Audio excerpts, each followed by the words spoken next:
राज्यात rickshaw taxi चालकांसाठी मराठी भाषा अनिवार्य करण्याच्या निर्णयावरून वाद चिघळला आहे.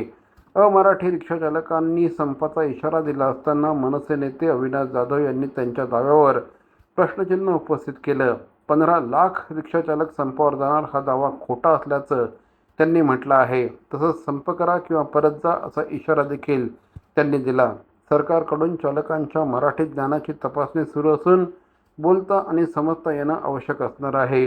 नियमांचं पालन न केल्यास परवाने रद्द होऊ शकतात.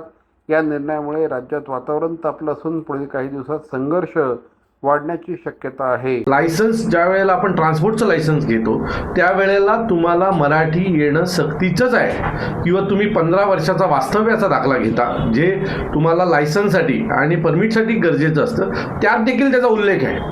पण अशा ठिकाणी काही भ्रष्ट अधिकारी पैसे घेऊन यांना लायसन्स प्रोव्हाइड करतात, मग 15 वर्षाचा वास्तव्याचा दाखला प्रोव्हाइड करतात आणि त्यातून हे सगळे वाद तयार होतात. त्यांनी जर भ्रष्टाचार केला नसता, 500,000 रुपयासाठी अशा प्रकारचे लायसन्स पुरवले नसते, तर मला असं वाटतं की आज ही वेळच आली नसती की यांनी संप पुकारायची.